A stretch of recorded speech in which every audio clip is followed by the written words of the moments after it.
And we are, as a people, inherently and historically Wake up. opposed to secret societies, the secret oaths, Gonna ask a question. and the secret proceedings. The show that asks questions about why we don't ask questions. What the hell is going on? This is Conspiracy Queries with Alan Park.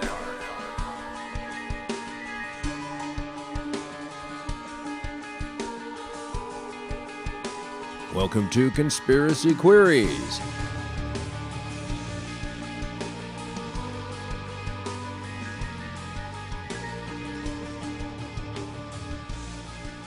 With Alan Park. These are the Conspiracy Queries. I am the Alan Park. Thought I'd wait a little bit and see if I confused you. Maybe you thought you got a bum download. That's happened before. Sometimes you think you have a bum download, but really what's going on is you're a victim of hacking. So thanks for listening to us. I know last week we had the DDOS attack, and today's guest, Barrie Zwicker, will be here to discuss the attack from his perspective and share with you how it helps color his world. A very fascinating guy, a researcher, television producer, author, Barrie Zwicker. So stick around for him. We will be discussing that DDoS attack. Let's hope we don't get any more of those. Fascism. According to John McAfee, of course, the famous computer software hacker genius, it became evident that they cheated Bernie Sanders out of being the nominee. Fewer people wanted Hillary to be the nominee, so they made that happen in their democracy. McAfee says the DNC's thing was leaked by Iran hacking it. We've heard also Russia has hacked it. Could have been some kid in a basement somewhere. But McAfee also claims that North Korea hacked the DYN. That's the cybersecurity legend. John McAfee looks to the dark web for answers on the DNC and DYN hacks. This is from csonline.com. John McAfee, in an email exchange, said sources within the dark web saying it was Iran. And he absolutely agrees. While Russian hackers get more media attention nowadays, Iranian hackers have had their share. But you know what? I don't know who hacked it. I'm just really upset about the fact that in the case of the DNC, yeah, okay, Russia hacked it, Iran hacked it. Who cares who hacked it? What about what's in it?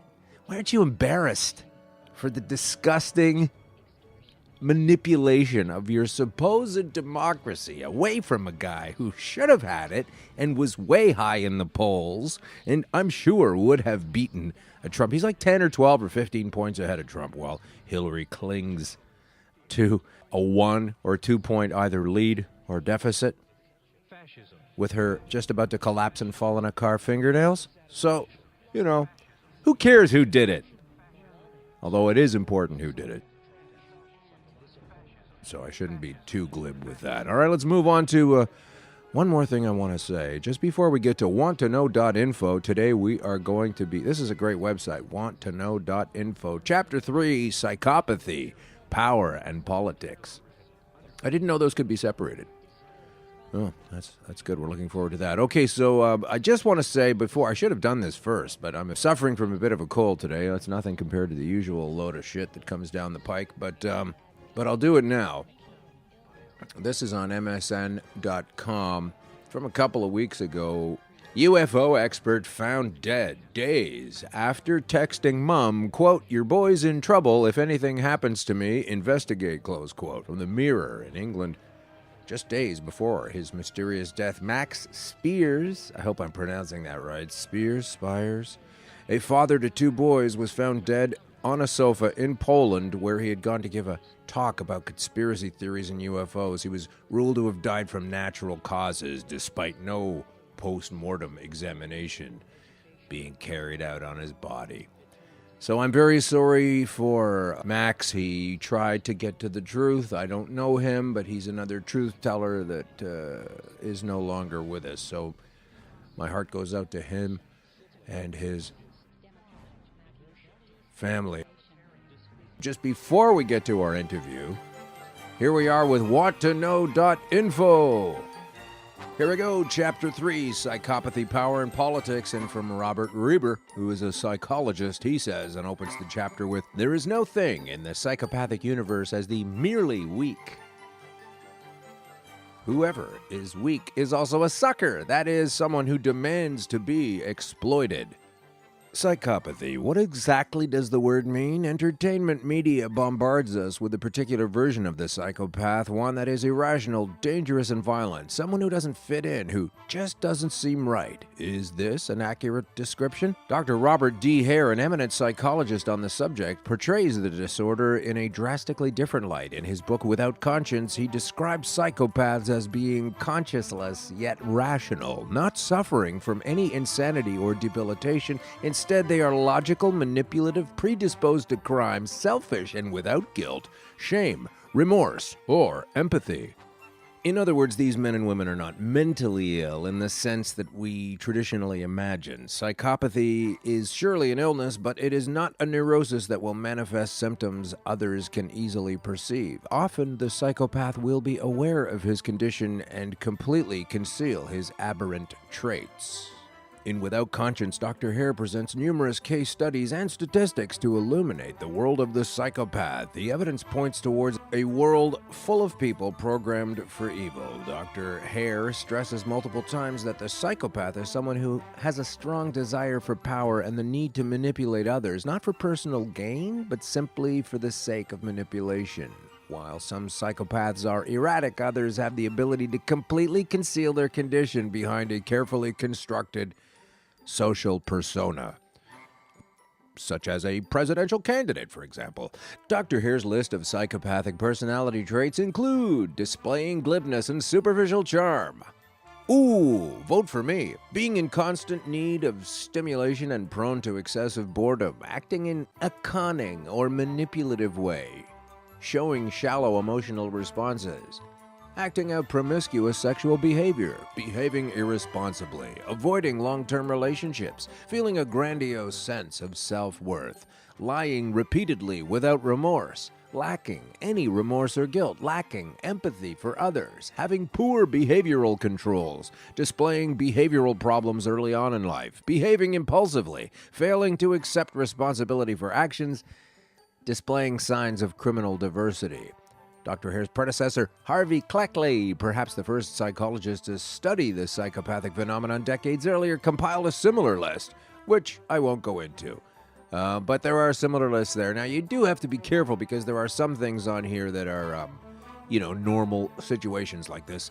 Harvey Cleckley includes unreliability as a psychopathic personality trait. Of course, if you're going to be late to catch a bus, that doesn't really mean you're the psychopath, but it goes into how these particular traits weasel their way into the mindset of those wielding corporate power. Most of the case studies Dr. Hare presents in his book are from the prison population and anecdotal accounts from those who have been abused. This is a natural structural problem in the study of psychopathy. The study is limited for the most part to the unsuccessful psychopath, those who could not conceal their traits, or those whose social circumstances led to blue-collar crime. Yet Dr. Hare also spends some significant time devoted to the subdeviant criminal, the psychopath who has control over his deviance and the ability to hide it from the populace. Instead of the petty criminal, these men and women occupy positions in business, government, industry, and law. Their condition goes entirely unnoticed by the populace, except for you, because you wrote this website and I'm reading it and people are listening to it. Their employers, peers, and even their family and those who love them are fooled. How can such deception be possible? Consider that psychopathy is not an acquired illness. Instead, it has strong genetic components and manifests itself early in childhood. From an early age, the psychopath recognizes that to fit into society in any manner, they need to develop the ability to lie extensively. Over time, they become exceptionally good at it. And it goes on to the next category. Their entire public persona becomes one complex act, a web of lies to hide their deviant personality. So guess what? There are also subchapters in here on sadism, secondary psychopathy, and the pathocracy, which is going to be about government. Let's read that. The psychopathy is not a rare phenomenon. Dr. Hare estimates that psychopaths consist of 1% of the population, Other psychologists have estimates as high as 4%. That's probably around 10 by now.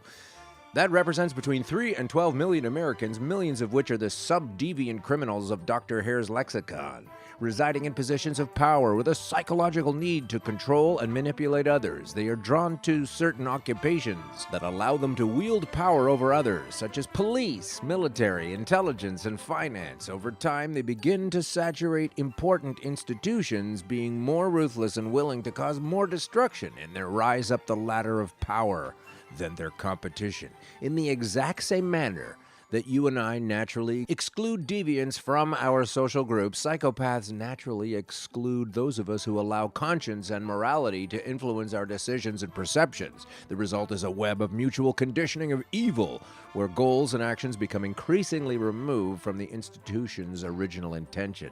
This process has been occurring for centuries in banks, clandestine agencies, military, police, and governments in nearly every instance, hiding behind rhetoric and ideology that masks their true nature.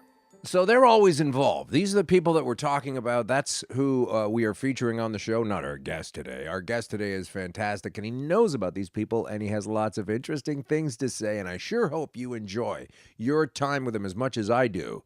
It's Barrie Zwicker, folks, so let's go to our interview. And it occurred to me there's sort of four headings for this DDOS topic that we're on, and I'm pretty sure it'll expand. And one The topic will expand? Yeah, the DDoS is part of the internet infrastructure, involves necessarily this vast spy system run by the NSA and the Brits, and includes the Five Eyes surveillance. Yeah, New Zealand and Australia, Britain, Canada, New Zealand. New Zealand, right? Sorry, yeah. guys. That's what I mean by expansion. That this can lead and probably should lead us to looking at a larger picture. But for now, there's my personal internet experiences this past Friday. Oh, hey, take it easy. We don't want to hear about your personal internet experiences. Well, I won't use any colorful language. I'll just Baudelarize everything. But last Friday, when the DDoS hit, and then the second is the mainstream coverage of those DDoS attacks. There's more coverage even in today's paper on the 25th.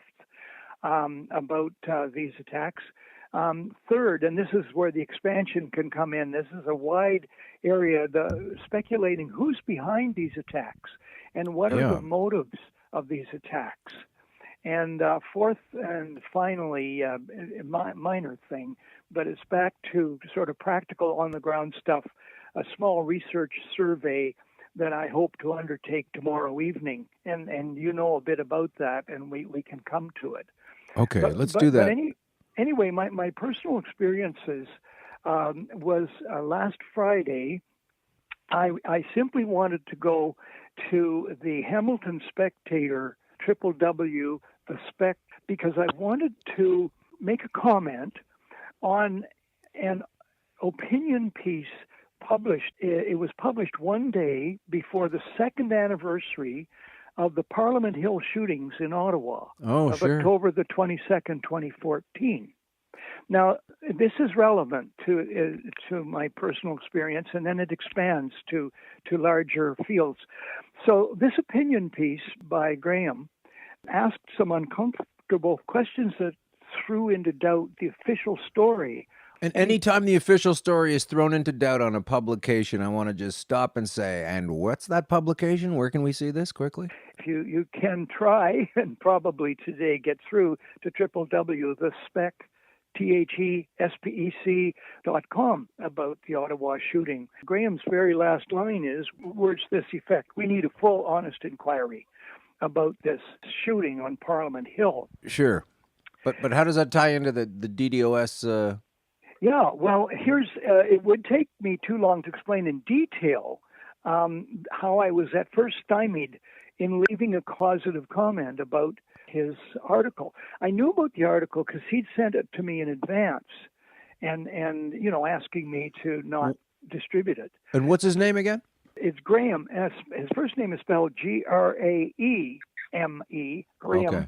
and McQueen, capital M, little A-C, and then Queen with a cap Q. Sure. Graham Okay. McQueen, wonderful, retired professor, but very youthful from McMaster University. He founded the Center for Conflict Studies at McMaster, and very much 9/11 truther.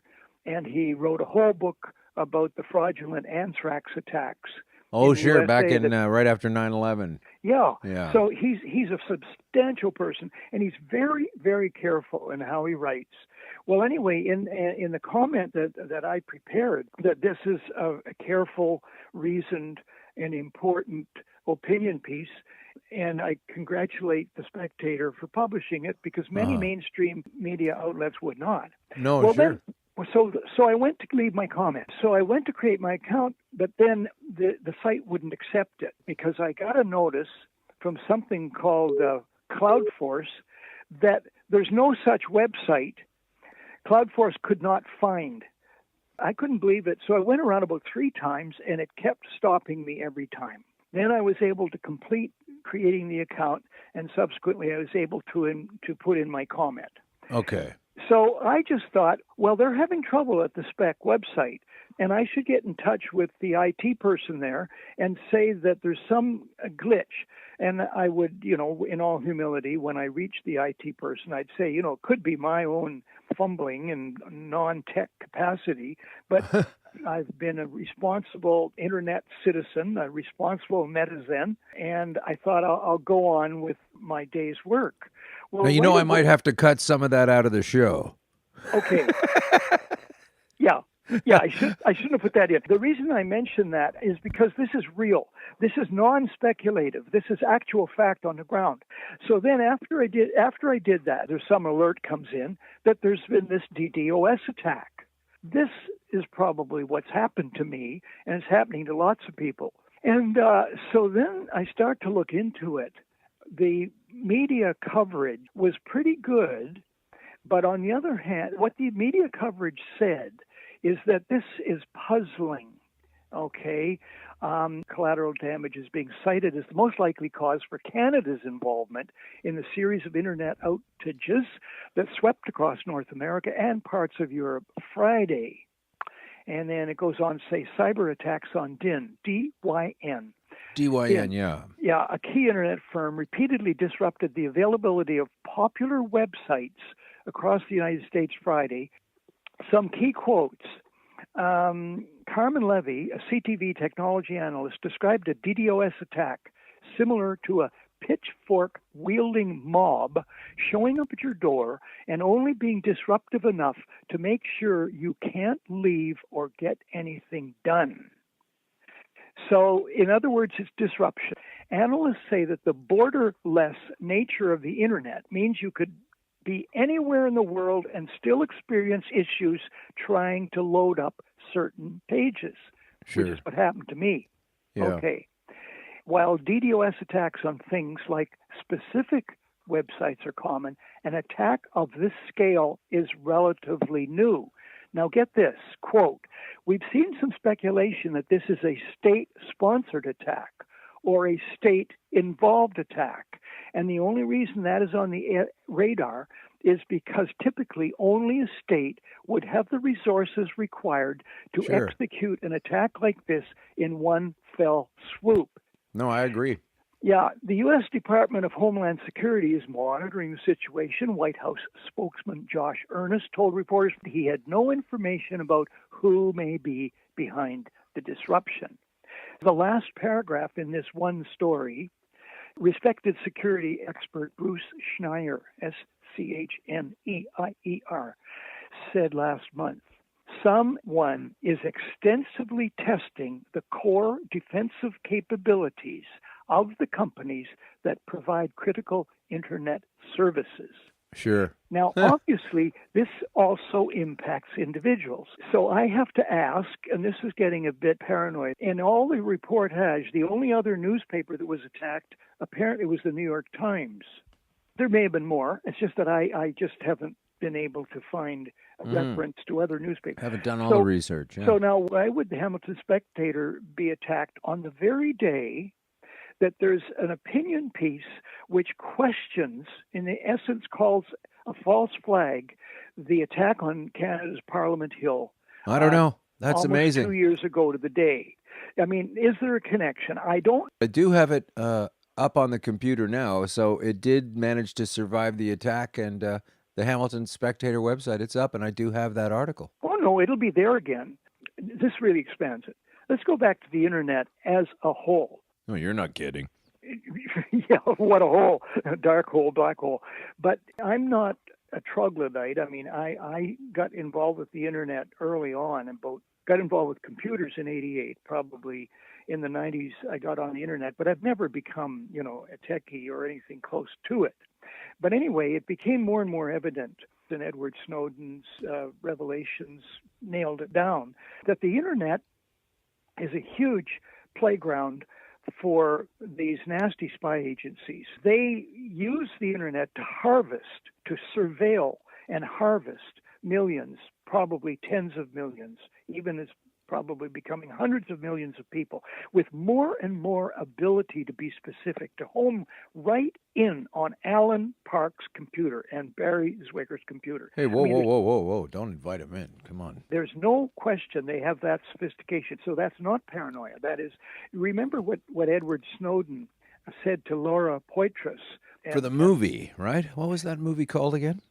Just called Snowden. Oh, okay, right.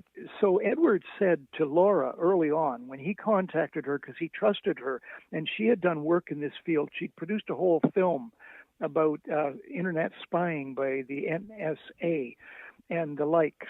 And he said, Laura, you've got to encrypt. I cannot do one more thing unless you encrypt. And he said, you realize you're dealing with people who can make 1 trillion guesses per second when they're searching for a password. Huh. Yeah.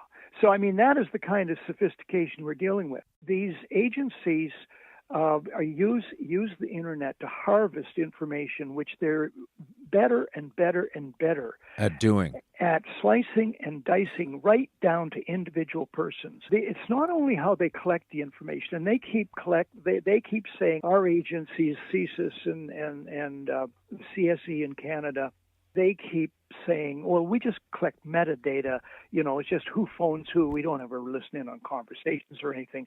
No. They've got the sophistication to get conversations, have them instantly translated from any language and so on, to have them grouped and analyzed psychographically in every other way. They've got all that. I mean, look, the NSA employs more mathematicians than all the U.S. universities combined.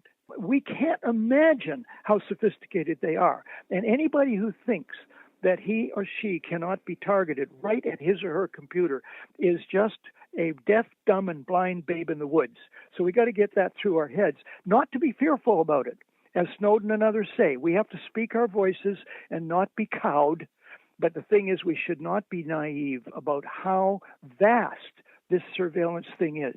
So what do you do when you have, even a product? What do the military do when they've got a bomb? It's got to be tested.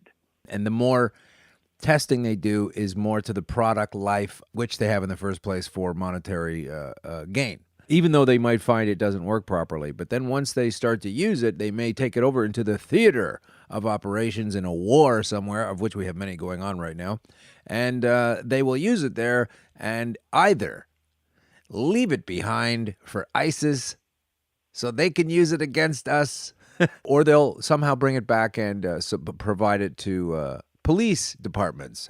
Or sold to the police, or whatever you want to say, and now you're militarizing the entire our entire existence from top to tail. Well, yeah. I mean, the militarization of the police has really gone. It's getting to ridiculous lengths where they have armored vehicles and they wear body armor and they've got all sorts of sophisticated devices for crowd control and so on. I mean, it seems like they're giving these guys more body armor than there was a problem giving body armor to guys that were in Iraq and Afghanistan. You know, these guys were having to forge and create their own body armor out of junk and bits they were finding on the ground because they weren't being provided with enough body armor while they were over there in an illegal war operation. But somehow the cops in our own country, in our own cities, they can have the same kind of equipment. Yeah, and something that ties in with that is that a huge proportion of the members of police forces in the USA are ex-military.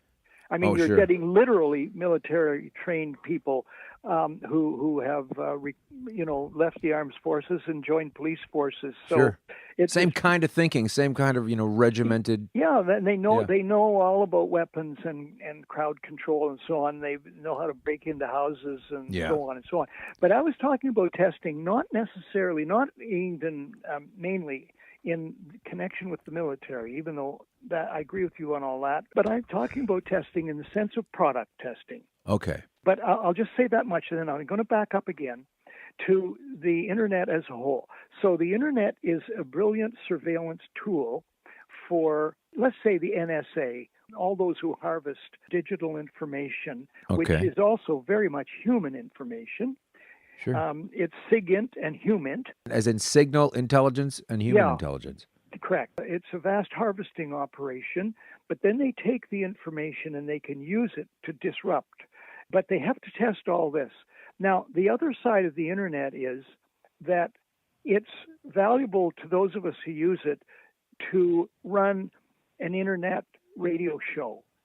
And so this way, people like us can exchange information in a democratic, free speech way. And there are many, many uses of the Internet like that. Now, the more of us there are who are using our friends and information we gather and free democratic exchange of information on the Internet to see how bad the militarized surveillance police state is becoming, and where we become alarmed and we have to defend our freedoms, our liberties, our human and civil rights, then we become a threat to them. But they've got us all under surveillance. So at some point, they may think that the threat, that the percentage of the population that is seeing how bad is the corruption and the threat of these fascistic, militarized police states, then we become a real threat to them. So then they have to think about shutting the Internet down. So it's a great boon to them, and it's a great threat to them. So you figured the DDoS interruptions were basically a testing of the powers that be to make sure.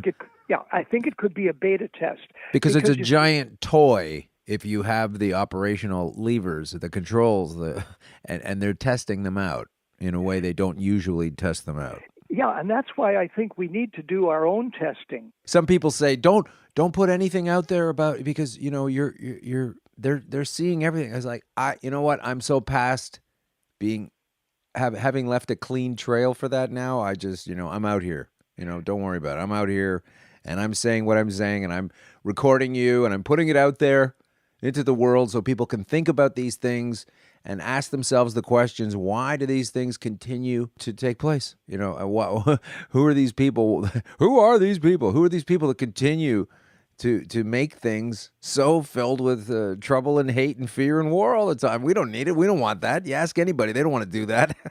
That's not what they're interested in getting up to. But somehow you become a cog in a machine, and they lie to you and tell you can't have medicine that's free and available.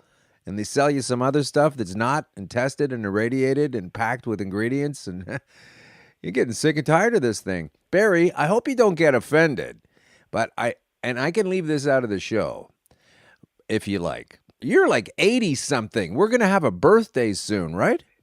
I'll be 82 on November the 5th. Okay, 82 on Remember the 5th of November. You're going to be 82, so you're only 81 right now. Yeah.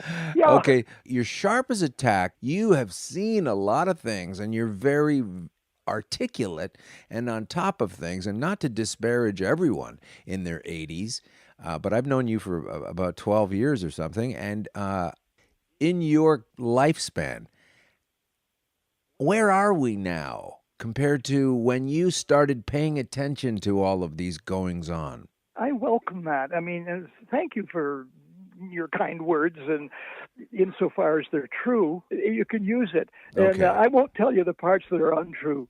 So, because the fact is that a certain number of years go by and you're in better position to see patterns in your life to date.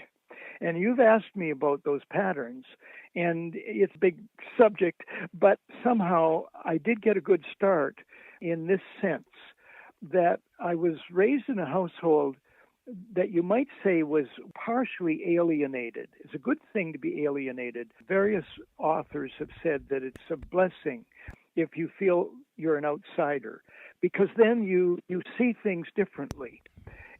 From the tribe, from the general run of the crowd.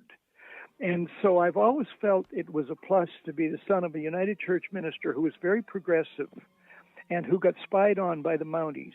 And I learned that when I was about 12 years old, had my first encounter with Mounties, not only spying on my dad, but harassing him, trying to put him out of a job twice.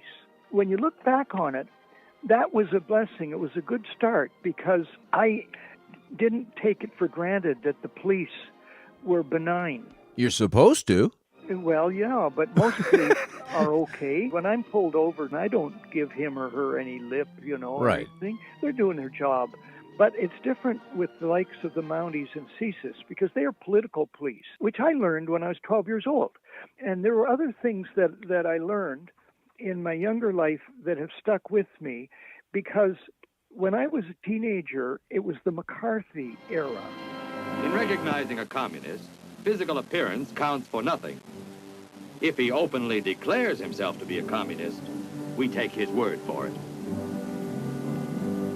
If a person consistently reads and advocates the views expressed in a communist publication, he may be a communist.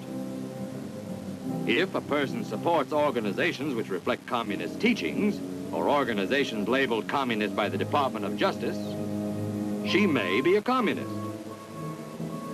If a person defends the activities of communist nations while consistently attacking the domestic and foreign policy of the United States, she may be a communist. If a person does all these things over a period of time, he must be a communist. But there are other communists who don't show their real faces, who work more silently. And so I remember lying in the top bunk. My brother was in the lower one, and he was 7 years younger than me, and I was in the upper bunk bed in Swan River, Manitoba, in the Swan River Valley. And this would be 1946, 47, 48, during the height of the McCarthy hearings. And I loved the radio, and I would leave it on literally all night. Sometimes my dad had to go and pull the main electric switch for the house to get me to stop listening to that radio. Radio, yeah. And the thing is, the reception in the Swan River Valley was terrific for the big U.S. stations. The signals, from those stations, they were 50,000 watts, bounced off the ionosphere. It came in loudly and clearly. So I have a clear recollection. I know autobiographical memory is dicey, but I have a clear recollection of lying in the top bunk there, listening to my Northern Electric little radio. The thing that the American people can do is to be vigilant day and night to make sure they don't have communists teaching the sons and daughters of America. Now, I realize that the minute anyone tries to get a communist out of a college, out of a university, there will be raised the phony cry that you're interfering with academic freedom. I would like to emphasize that there is no academic freedom where a communist is concerned. He is not a free agent. He has no freedom of thought, no freedom of expression. He must take his orders from Moscow, or he will no longer be a member of the Communist Party. I may say, Mr. Jenkins, I don't care how much of a screwball or a crackpot any professor or teacher may be, as long as he or she is a free agent But once you have this United States, from the Atlantic to the Pacific, covered with a network of professors and teachers who are getting their orders from Moscow, from an organization that wants to destroy this nation, that wants to corrupt the minds of youth, then, Mr. Jenkins, we are rapidly losing the battle. The thing that I think we must remember is that this is a war which a brutalitarian force has won to a greater extent than any brutalitarian force has won a war in the history of the world before. For example, Christianity, which has been in existence for 2,000 years, has not converted, convinced nearly as many people as this communist brutalitarianism has enslaved in 106 years. And they're not going to stop. I know that many of my good friends seem to feel that this is sort of a game you can play. That you can talk about communism as though it's something 10,000 miles away. Mr. Jenkins, to answer your question, let me say it's right here with us now. Unless we make sure that there is no infiltration of our government, then just as certain as you sit there, in the period of our lives, you will see a red world. And hearing Senator McCarthy in his nasal voice saying, "Are you or have you ever been a member of the Communist Party?" The average American can do very little insofar as digging communist espionage agents out of our government is concerned. They must depend upon those of us whom they send down here to man the watchtowers of the nation. And then I remember, the people who were there as witnesses under fire. They'd be people like professors and screenwriters and so on. Sure. And they would say, "Well, it's not that simple." And McCarthy, "Just answer the question, yes or no. Are you or have you ever been a member of the Communist Party?" And right then, I totally identified with the witness. McCarthy was such a bully. And so this was part of my education, my political education about the United States of America. And now we're seeing, as the New York Times magazine a couple of weeks ago ran a huge article about the new McCarthyism. So sometimes, when you get to be my age, you start, you see patterns. Exactly, and that's why I trust you're shrewd. You're obviously on top of things, and you're old. So I wanted to ask you. I'm old. You've seen it all. You've seen much. You've seen so much, and that's why I wanted to pick your brain. Hey, so what else is going on for you right now? Well, speaking of my birthday, which you introduced, 5th of November. Remember. Yeah, Gunpowder Day or Guy Fawkes Day. Mm. And so it's a working day for me. It's a Saturday, and I'm going to be doing a presentation at Beit Zatoun, Beit Zatoun, Beit Zatoun on Markham Street in Toronto. It's a wonderful place. It's been going for 7 years in support of the Palestinians' cause and all sorts of terrific causes, everything about the ecosystem and so on. You're speaking on all these different topics, or there are other speakers there? Well, on Saturday, this goes back 7 years that they deal with human rights, civil rights, the environment, global warming, all sorts of justice campaigns of all kinds, and there'd be 3 or 4 events per week for 7 years. They've had about 1,000 events. And so for this one, you're going to be speaking soon on what topic now? So on Gunpowder Day, I'm going to be speaking about Guy Fawkes himself, and I'm going to have a special guest. And I'm going to talk about the gunpowder plot of 1605, which is one of the earliest false flag operations. False flag operations. And Barrie, tell me what a false flag is. You got 1 minute. Go. False flag operation is where a country or an army or some entity fakes an attack upon itself and then blames an exterior party as having done the attack. Why would you do that? Well, that would be, for instance, it's easy to start a war that way. A country just says, oh my God, this other country attacked. And for the brand new listener, by the way, brand new listener, thank you for tuning in. Why would you want to have a war? Well, because there's profit in it, huge profit in war. As a matter of fact, I've been doing research for preparing for this Guy Fawkes. We're calling it Guy Fawkes Night at Beit Zatoun, and I'm asking people to bring their Guy Fawkes masks that were introduced in the movie V for Vendetta, and we'll blow up some myths together. That's how the promo reads. Oh, that's great. And so I've been doing research on it, and got very deeply into the wars that were happening in the 1500s and 1600s.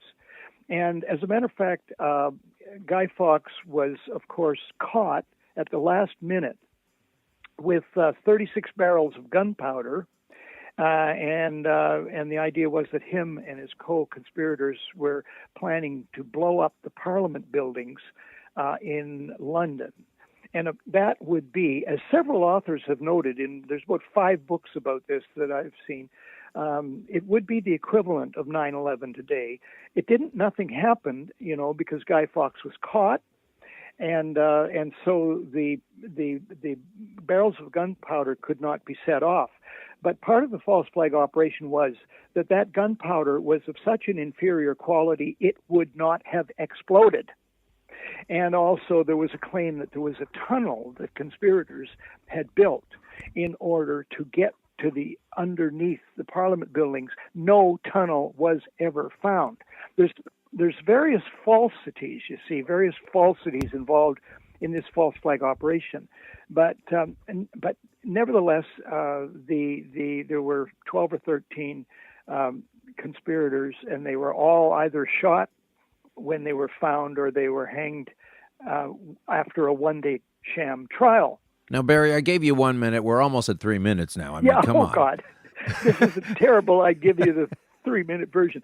But anyway, this is relevant, though, to our overall conversation, I do believe, because there's so much deception that is perpetrated by the state, almost all states, including Canada, including the police forces in Canada that have carried off false operations, or if not, they're stings where people are targeted. Usually, they're mentally disabled, they're drug addicts, they're poverty-stricken, and so on, and they're tricked into saying or doing something that could be called a terrorist act or a plan to do a terrorist act, and then they are arrested and they generate headlines. Sure, like the folks in BC a couple of years ago on Canada Day with the bomb plot that was all turned out to be the RCMP facilitated it from A to Z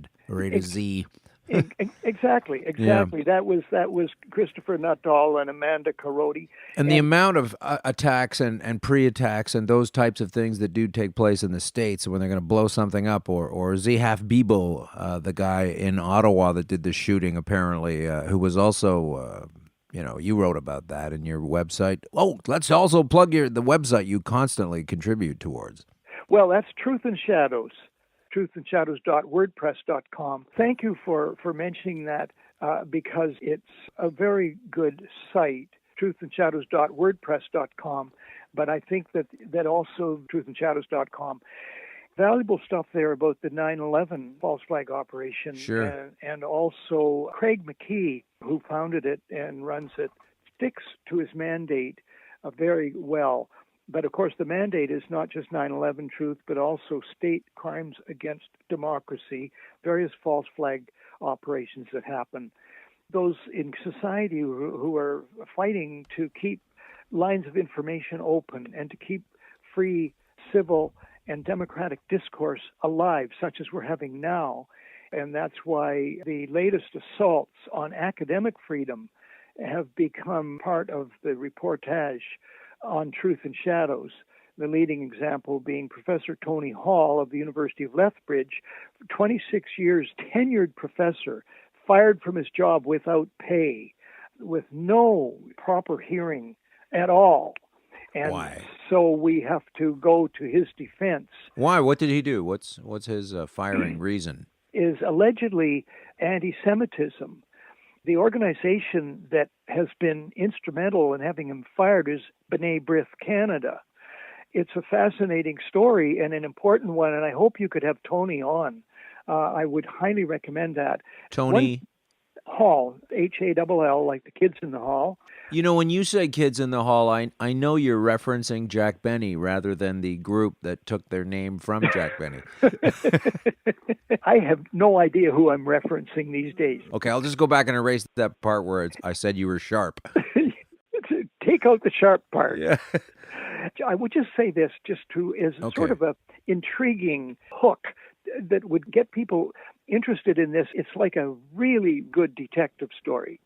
There was a post went up on Tony's Facebook page, absolutely anti-Semitic, allegedly put up by somebody named Glenn Davidson in Alberta, and Tony Hall knows this Glenn Davidson not too well, and he has deliberately not contacted him for, I think, pretty good reasons.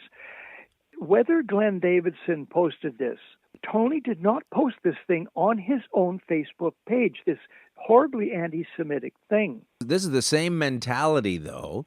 Decades ago, when a cop would drop a joint in your pocket while they're talking to you, and then when you go to the station and they check you, and all of a sudden you've got marijuana, they're going to arrest you with something else, or dropping a little bag of Coke in the back of the car. It sounds like the same MO, but with digital technology. That's right. It's a setup. And as a matter of fact, it's a kind of false flag operation. There's different definitions of them. They're kind of Well, related. you've already blown your minute on false flags, so just carry on. So Tony was not on his Facebook page. He was down visiting a friend in the United States when this was posted. Well, meanwhile, while he's away, the B'nai B'rith says this is horrible. They notify the university administration that Tony has posted this, which is completely wrong, you see. And yet on that basis, they fire him to like a star chamber. Then the story gets even more interesting because the Post used an image taken from an artist, digital internet artist in Wisconsin named Ben Garrison. Garrison said that his image was hijacked by a young guy in Florida named Josh, I can't forget his last name. And this kid in Florida has been taking Ben Garrison's work and other people's work and twisting it around to make it look anti-Semitic, and then posting it wherever he cares to do. Well, that's an assault. It is. So Ben Garrison is being smeared in an ongoing cascade. Tony Hall is being smeared, and it's B'nai B'rith taking this evidence, which isn't even true, and using it in order to have an academic fired. And it's not the first one that they've tried to have fired, and some of them have been fired, and some of them fought back and been reinstated, and some of them have lost. So this all comes down the pike, though, of we need to conform to the agenda. And if there's a perception or any kind of problem of someone going outside the agenda, they just steamroll past them and damn their rights be damned. Is that what's happening? Well, that's one way of putting it.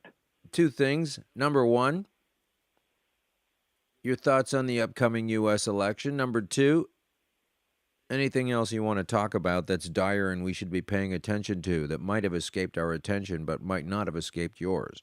Well, the U.S. election, it's just too juicy and horrible.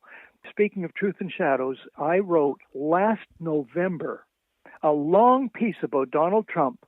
The riff that I was building on was that there had been a certain number of stories that I'd found in the Globe and Mail and elsewhere that had a common headline: Is Trump a fascist?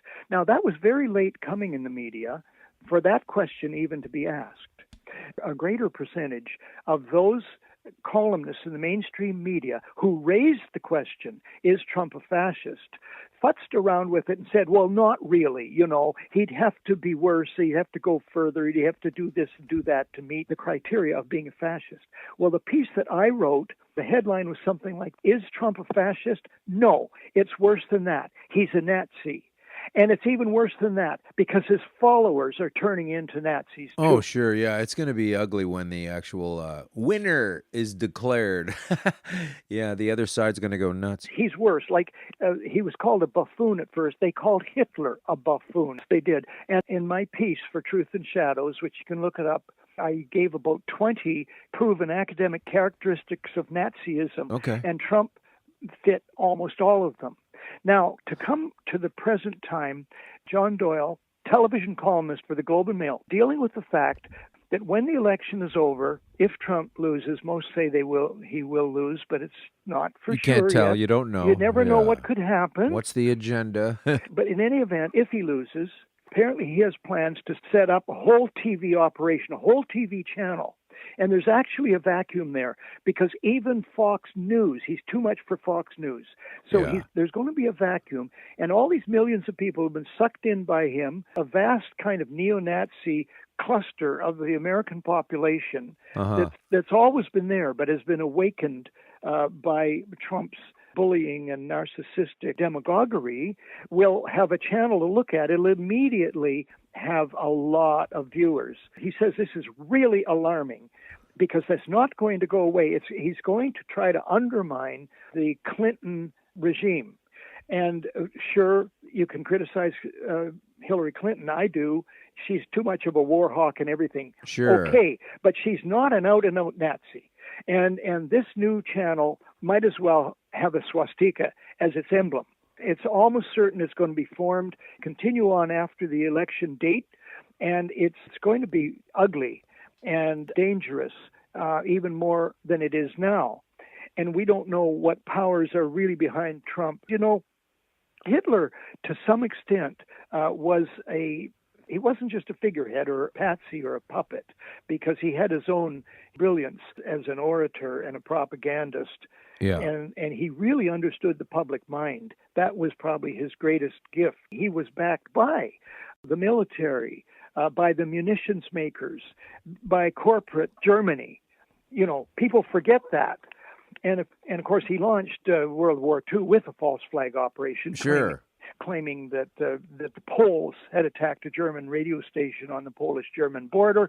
It was complete fabrication, and that's how that. So what's Trump going to do? Is he going to hire Alex Jones to be a 6 o'clock? There's another angle to this. That there's been this meme, the conspiracist meme. Oh, you're just a conspiracy theorist, and that has been used to shut down as a thought stopper for practically anybody who wants to talk about evidence of state covert operations. It's been a real thought stopper, and the mainstream media have promoted that meme about conspiracy theorists. Now, Trump is one who has endorsed a certain amount of conspiracy theory.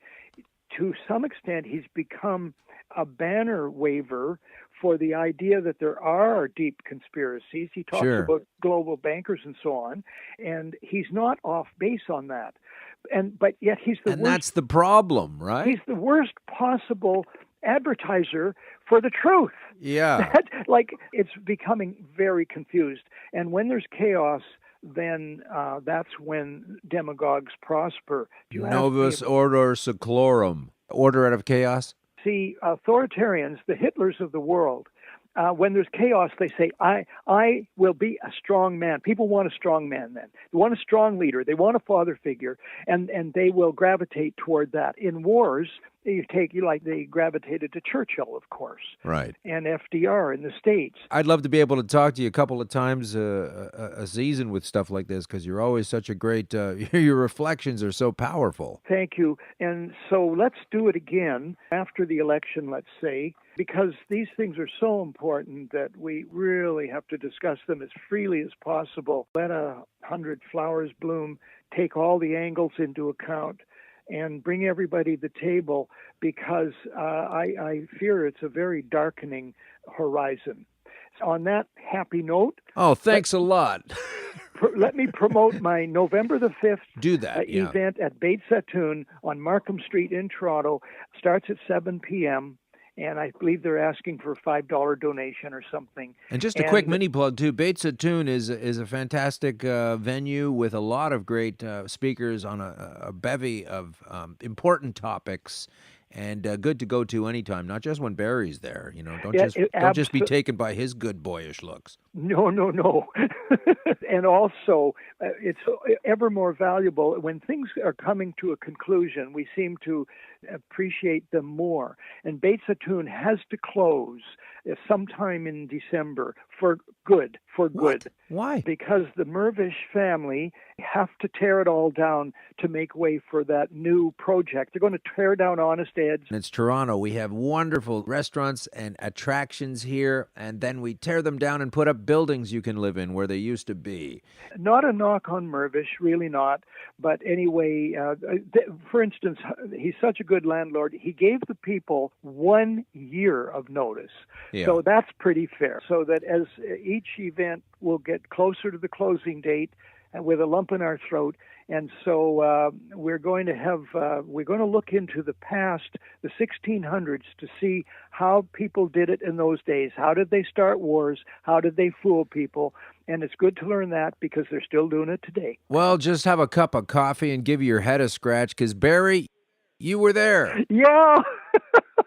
Hey, listen, thanks for coming on. You're such a wonderful guest and so full of information. I deeply respect your work. Barrie, also, I should tell everybody before we hang up here, Barrie, the reason I came across Barrie in the first place is because, what was it, Barrie, about 10 minutes? After the second plane hit, you had a series of TV specials about 9/11 and the falsehood of it, and you were just asking logical, fair, reasonable, understandable questions, but you were doing it on the air in a media format on a television show on Vision TV back in the day, and I was blown away, and I'm sure there were a lot of other people going, listen to this guy, how's he saying all these things? Nobody else is asking these questions. And when did that come on? That was in January of 2002, I think? It was early January. I had a 7-part series. It's a matter of historical fact, and I'm proud of it, that I was the first journalist to go on any national TV network in the world and seriously question the official story of 9/11. If there's room for that on my gravestone, I'll get it put there. Well, hopefully we don't need to trot that gravestone out for any time soon. And looking at you, I doubt that's going to happen. Well, the gravestone would have to be crowdsourced. I couldn't afford it. Or maybe your gravestone would be so tall, we'd have to write all of your credits on it, and then a plane will fly into it, and it'll crumble to the ground, and everyone will believe it. You know, the main thing is we're having fun here. Oh, well, you ended on a dark note. Listen, I have to pull myself out of that stuff. There's no forgetting for me that this is dark, terrible, awful stuff, but you have to live. You got to be alive, and you got to have fun, and you have to make fun of it. And as soon as someone says, oh, this is a very serious topic, shouldn't make jokes. Yep. Too bad. I am going to make jokes. I'm not going to be. That's part of the control system overall that we're railing against that says you can't make jokes about it when you're in the middle of talking about it. So get out of here. That's right, and as has been accurately said about Donald Trump, the complete bully and narcissist. One thing that bullies and narcissists cannot stand is to be mocked, is to be laughed at, and he'll just rise to the bait if anybody criticizes him, especially laughs at him. Yeah. And that is why comedians are so important, and we all need to become comedians. Yeah. Well, there are more of them out there than they know. Anyway, listen, Barrie, we'll ring off and we will catch you again sometime. It's always wonderful speaking with you. Yeah, I'll wait for your call. Bye for now, Alan. Bye-bye, Barrie. Thank you for the opportunity. Bye now.